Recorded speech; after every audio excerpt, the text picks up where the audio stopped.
1960, a guy by the name of John F. Kennedy won the election to become the 35th President of the United States, bringing the nation into a very important decade. This was also a monumental decade for the NFL, as the Denver Broncos and the Boston Patriots played the first game for the AFL just 2 months earlier. Many Americans wondered what was in store, having the youngest president ever to be elected to office, and NFL officials wondered what this young American Football League really was going to do here. In this episode, we pick back up with Clayton Trutor's top suggested books about football, and it all begins with a merger. Welcome to the Football History Dude podcast, where each episode is a journey back in time to learn about the rich history of the NFL. Your host is Arnie Chapman. Football is his passion, and he wants you to come along with him to explore the yesteryear of the gridiron.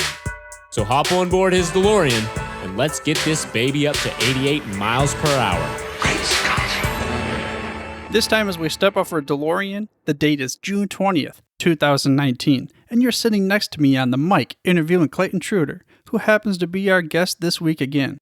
Last week, Clayton took us through the history of the NFL by providing many book options from 5 categories.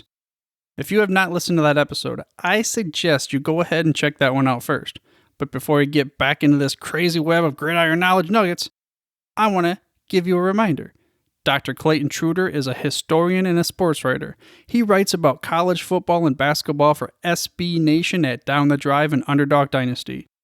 He holds a PhD in U.S. history from Boston College, and he is the author of a forthcoming book on the history of professional sports in Atlanta. And by golly, he'd love to hear from you over at Twitter. You can hit him up at Clayton Trutor. But without further ado, let's finish this thing off right. Sure. And speaking of around that same time frame, and we're talking about the racial overtones and the AFL-NFL battle. The AFL was known to be more welcoming to the African Americans, and the next book that you talk about was competing pro football leagues category, Going Long, the wild 10-year-long saga of the AFL in Words of Those Who Lived by Jeff Miller. Yeah, this is a fantastic book, Going Long. Jeff Miller interviewed over 200 former players in the AFL and put together an oral history which tells the story of the American Football League from its origins in Lamar Hunt sort of coming up to the league on a napkin on a flight to them merging with the NFL to the Jets winning Super Bowl III. It shows you a lot of the just different crazy aspects of this league, which was operating on a shoestring budget, which in many ways innovated the way offense was played with a lot of particularly down-the-field passing, and just shows how the AFL changed pro football. How much do you think the AFL changed it to the point where if it would have never happened, how far along would we be, you think, with the fantasy football, high-scoring, high-flying offenses, or would we still be stuck back in, like, at this point in time, the 90s? Well, I think it's almost inevitable that there was a competing league. You go from the NFL, which had, I believe, 12 teams in 1960. There were 35, 40 cities by then that were capable of supporting an NFL team. It's inevitable there was going to be competition, and the AFL really grabbed the brass ring and built a competitive product that was capable of merging with the NFL and succeeding. And eventually, over time, succeeding the NFL in terms of success. I mean, if you look at the 1970s, the aftermath of the merger, I believe the AFC won 8 of the 10 Super Bowls in the 1970s. I think the Cowboys, winning 2 Super Bowls, were the only NFC team to win in that era. Yeah, I mean, speaking of that and any other kind of interesting, crazy facts that came out of that book that you just were, like, blown away with? Well, I think in particular it showed the way that Al Davis was an offensive innovator. I mean, he'd worked with the Chargers organization, which helped bring a lot of the down-the-field passing into the league. But you see the Raiders developing a strategy of vacillating between pounding the ball up the middle and then trying to stretch the field, whether it was with LaMonica or Stabler or Tom Flores, the quarterback, turning the game quite vertical over the course of the 1960s. Are there any books out there that you're aware of that go over the All-American Football Conference? All-American Football Conference, yeah. There's a book, I believe, called The League That Didn't Exist. I think it's called Gary Webster. Yeah, I read that a number of years ago, and that was very interesting. Yeah, that's Yeah, I mean, in many ways, that league was very dominated by the Browns. But yeah, I think there's a couple of different AAFC books out there. That's the one I've checked out quite a few years back, I believe. Unless maybe I'm mixing it up with another AAFC book, but yeah, that's the book I know of with that league. In terms of the USFL, there's Jeff Pearlman's book from last year, Football for a Buck, which really goes into a lot of the crazy antics of the USFL. Pearlman's a great writer as it is. He's written, I think, close to 10 typically recent history type sports biographies or sports histories, and his USFL book is very colorful and goes into a lot of the interesting characters in the league's history. Are you aware of any of there's the WFL, but then also the crazy XFL that went out? Oh, sure. I mean, I'm aware of them. I don't know if there's books about those. I would assume there are books about them. I'm not familiar with books about either of them. I wonder if books about pro wrestling history might be the good place to look for writing about the XFL, actually, because it was so intimately tied with Vince McMahon's operation. Yeah, that'd probably be a good place. I was a little bit, I don't remember how old I was at the time, but I remember my favorite player was He Hate Me on this on the XFL. Well, he was missing yesterday. I mean, there was a story about He Hate Me being missing, but I guess he was found, thankfully. Wow, I didn't put that in there as as one of those little drops either. That was not on purpose. I didn't know that happened. Yeah, I saw Rod Smart is missing, and people were like, "Find He Hate Me" on Twitter. Huh? But he's all back. Everything's good. He's okay. I guess his family found him, and everything's good. Well, sometimes stories don't seem real, and that's the next category that we transition into. We talk about the fiction category, and the book that you brought up was Semi-Tough by Dan Jenkins. Why did you bring that book up? It's, first of all, it's a hilarious book. It's very taboo in certain respects, some of the things it goes into, but it deals with, in many respects, I guess, the kind of locker room aspect of pro football, the players interacting and dealing with each other as, often as fairly wild young men a lot of the time. And it deals with that aspect of pro football. Jenkins is a guy who covered the game and had seen a lot of guys who'd been pro football players and had some sense of what they were like. So it's a very entertaining kind of a good beach book if you want to check that out. Jenkins recently died, and he was a fantastic sports writer. He was probably as well known for his writing about golf as anything. In addition to Semi-Tough, Frank Ford's Everybody's All-American, although really a book about college football, is another excellent work of fiction on football. I mean, I guess there's a pro football aspect to it, too, because the main character plays in the NFL in the book as well. That's a really interesting look, in particular, about what it's like for someone to be a star and then their life after being a pro football star. Pete Kent's North Dallas 40 delves more to almost the expose side of pro football. Although it's a work of fiction. So in particular, there's a lot of these books from the 70s and early 80s that were excellent works of fiction on pro football or the culture of it. Yeah, it makes me wonder, back in the day, if they had radio broadcasts and stories about these, they always called them legends, and you had the Big Blue Ox, and you had Paul Bunyan, but then you have Red Grange and these kinds of things. And Grantland Rice was just he was amazing with the way that he could put pen to paper, and just a different time. I'd like to see him write a whole book. Maybe he has one. I have no idea. I think there's a lot of compilations of his work. Is my sense. Yeah, and going back to Grantland Rice, the early days of pro football, that's kind of the next category that we kind of transition into. The book that you mentioned was What a Game They Played by Richard Whittingham. Yes, that's a really excellent, just as much as anything, a compilation of stories. Whittingham's book is I guess you'd call it an oral history of the early years of pro football in the 20s and 30s. A lot of the guys from that time period, he's talking to Bronco Nagurski and, Crazy Legs Hirsch and all these guys about what it was like when they could fold their helmet up in a bag and what life was like on the road back then. It's a very entertaining, in some ways, like a precursor to Jeff Miller's Going Long. It's I think it was really the first book of its kind that really went around and found these guys when they're still alive in the 70s and early 80s, a lot of them, and had them talk about their experiences. I wish I could go back and talk to some of these guys that played back then and even just be able to watch it live and that kind of thing, which is a question that I ask all of my listeners, my listeners as well, but all of my guests, might as well tell you now, or if you could take the keys to my DeLorean, you could go back in time to any point in football history. You can't change the outcome. Where would you go to be present? Well, I would love to see the 1940 NFL championship game. The Bears beating the Redskins 73-0. I probably like Washington a little better, but that's kind of irrelevant to why I'd want to see it.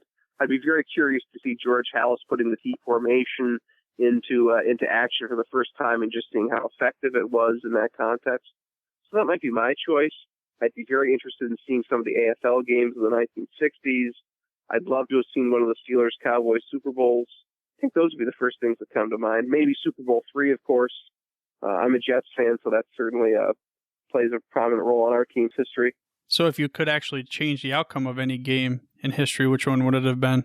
Oh, I wouldn't change the outcome of anything. I'm a little hesitant to mess with the outcome of any games. Yeah, you don't want to flap your wings and then create a tsunami down the road? So yeah, I couldn't think of eloquent words like that to put it, but yeah, I think it's interesting enough as it is without fiddling with it. Yeah, I mean, this is a little bit more controversial, but when I ask this question, sometimes people say, they go back and they take out Hitler when he was a baby, but I said, hey, you never know what else could have happened. It could have turned out worse. We turned out overall at the end better than it could have possibly been. So it's just one of those crazy questions to ask. I mean, it's a history show. I stick to football. Football's complex enough for me. I don't know about the other stuff. Yeah, I just enjoy listening to what's his name, Dan Carlin, Hardcore History and things like that. But oh yeah. I've heard that a couple times. It's a good show. Yeah, he's one of the guys that really made me want to start a podcast in this style, I guess you could say, podcast, as far as going back and really helping people drop them into a point in time and just say, hey, this is what was going on back then. It's not what you maybe realized it was, and this is what led up to how you are nowadays. Yeah, definitely. I can see that, certainly. I can certainly see the influence on the work you've done so far. And the next stop, now, I lived in Dallas for a little bit there. My grandpa disowned me because we're Detroit Lions fans, but I still got to bring it up because you said the book about franchise, The Dallas Cowboys by Joe Nick Petoskey. Yeah, if you're looking for a book that covers the history of a franchise, Joe Nick Petoskey's History of the Cowboys, which goes from the team's origins all the way up to the present, is just a fascinating narrative throughout. Whether it's in the era of Landry or in Jimmy Johnson's era or in more recent times, it's a fascinating story throughout, and the story of how they come to be seen as America's team and all that. There's another great book about the Cowboys' early history, which is something of a franchise history too, by John Eisenberg, who I mentioned earlier, has a book called The 10-Gallon War, which deals with the competition for Dallas in the early 1960s between the Cowboys and the Dallas Texans, the franchise that ends up becoming the Kansas City Chiefs. It wasn't a given that the Cowboys were going to be the dominant force in town. The Texans certainly had support as well, as the book describes. Yeah, and didn't at the time when Lamar Hunt was not given the opportunity to have an NFL franchise, he started his own league and all that thing, and then the NFL's like, whoa, we better put someone back in Dallas. Exactly. Yeah, it's a lot of that intrigue is covered in Eisenberg's book. Do you have any other franchise books besides? I'm going to go ahead and say it, The Stinking Cowboys. There's a book, and I'm blanking who the author is. Let me look it up. There's a book about the Oakland Raiders called The Rebels of the Bay Area, which is actually a book about the Oakland Raiders and the Oakland Athletics during the 1970s, which I read. A couple years came out, probably I would guess it came out maybe 4 or 5 years ago now. So the last stop on our journey here with the DeLorean of all the different books and the crazy stories that we have of the NFL, you said that this category is what you call a page turner, and that book is Gunslinger by Jeff Pearlman. Why'd you pick this book? Yeah, a perfect book for the summer. Good thing to bring to the beach and read. Will move quickly as you're enjoying the sun and everything. Jeff Pearlman's Gunslinger is a biography of Brett Favre, which his pretty wild life from his origins in Mississippi all the way through, starting with the Falcons, playing on the Packers, through the rather bizarre latter stages of his career. And Favre is an interesting guy. His family's very interesting too. There's many, many colorful stories in it, which I'm sure readers will enjoy. And I can't think of a better book to. It's just kind of a light thing to check out as you're getting into reading more about pro football. Yeah, and in all seriousness, Brett Favre, I actually liked him a lot. He was an awesome player to watch. But I have to say, I'm a Lions fan. You pick on the Cowboys and the Packers. I don't. What's going on there, man? You just trying to stop. I'm trying to think. Are there any good Lions? I don't know. Actually, The Paper Lion, of course, by George Plimpton. I mean, George Plimpton going to the training camp and getting thrown around by Alex Karras. I mean, that would be, I guess, the best book about the Lions. Which I guess that would be nonfiction. Yeah, that might be almost a season in the life kind of account, because George Plimpton, the writer, went to Lions training camp in the 60s. Well, maybe you gave me some fuel for my fire. Maybe I need to write the next great Detroit Lions, The Pride book or something like that. I think that's a fantastic idea. I look forward to reading it. Okay, well, we'll work into that. Speaking of books, that really rounds out our top 10 categories, and I know there was many more books that were involved in there, and of course I'm going to put them all in the show notes for everybody to take a gander at. And even though this is more about books, do you have like a favorite top 3 movies or anything like that of football movies? I think of all the sports, it's the sport that I think is toughest to make a movie about. I think in part because pro football has so many different players on the team. It's a difficult movie to film, because a lot of times a movie, it's about a struggle of an individual or a struggle of individuals against each other, or a couple of people working together. Trying to tell a story of so many different guys, I think it's a very difficult thing to do. I guess I would fall back on the film of Everybody's All-American. It's from 1988. It's got Dennis Quaid and Jessica Lange. Though not as good as the book, I think it's still an interesting film to check out. I guess number 2, I would probably put the film version of North Dallas 40, which has what's his name? Nick Nolte's in that. That's a pretty interesting movie. And Newt Rockne All-American. I guess my number 3. My number 3 football movie. How about you? What football movies are you big on? Growing up, actually, the majority of the football movies that I watched would have been less based on the majority of facts. You know what? This isn't even a football movie, but it was very fun. It was really a true football movie, but not in the same sense. The Replacements just sticks out. I don't know why. It was with Keanu Reeves, such a funny movie. In a way, it kind of talked about, the strike seasons, but it really had no overtones with the NFL or football really in general. So, but I don't think I've ever seen that. Very funny movie. It came out, I think one reason why I liked it was it came out right around when I was in high school, when I was playing linebacker, and there's this dude on there. His name is Bateman. He is like an Navy SEAL, something like that. And anytime he sees anything, he's just crazy and goes after him. The kicker was some dude from, maybe like England or something. He's like a soccer player, and he's more interested in smoking on the field. It's a very funny movie. I recommend watching it. But it's not like something that is historically, sound or anything like that. I think boxing is a sport that's best for movies. There have been so many great boxing movies, and I think it's because it's, whether it's Rocky, whether it's Requiem for a Heavyweight, whether it's The Fighter, it's the story of the struggle of an individual. It's something that one can do in a couple of hours in film.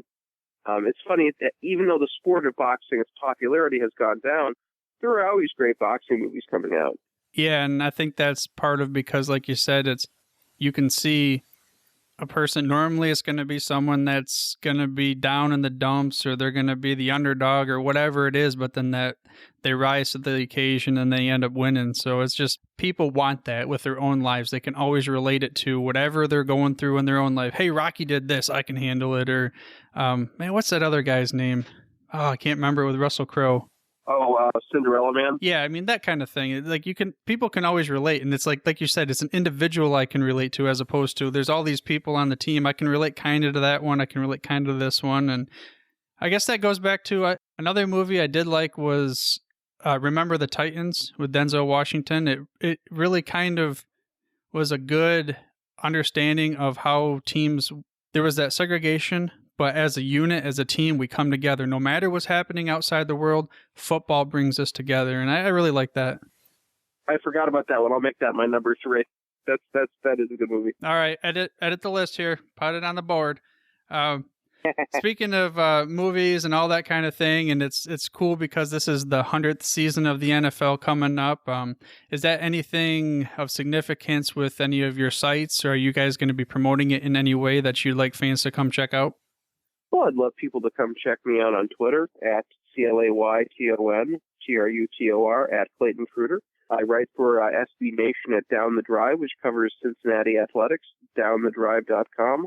During football season, I also write for Underdog Dynasty, which covers small conference college football. And on my own Twitter, I write about a broad range of sports. So checking me out on SB Nation or checking me out on Twitter, I'd love to make your acquaintance. And with that being said, are there any other golden knowledge nuggets or piece of information, advice you want to give to the listeners of the show? My advice would be to continue listening to the Football History Dude podcast. It's a great new outlet out here for people interested in the stories of the history of the game. And it's been an honor to be on it. And I'm so glad you exist. Well, I appreciate it, Clayton. I'm glad I exist too.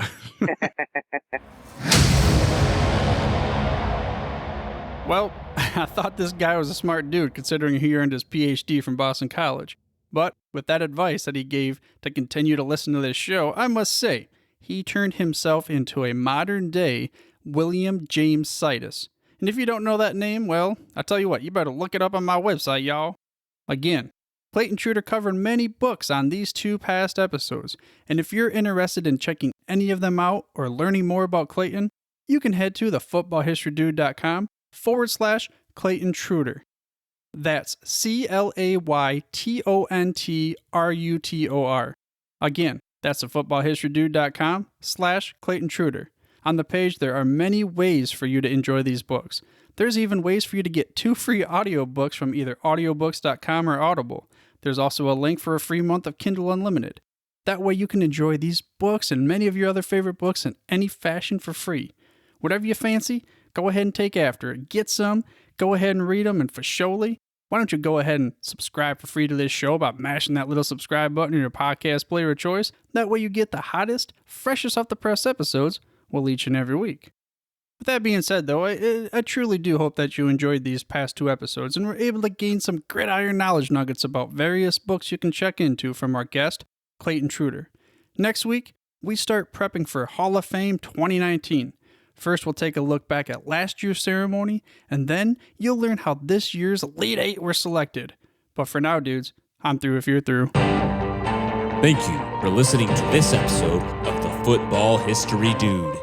To make sure you're the first to get the next episode, please subscribe on your podcast player of choice and head on over to thefootballhistorydude.com for the show notes and more information on the history of the NFL. And remember, dudes, where we're going, we don't need roads.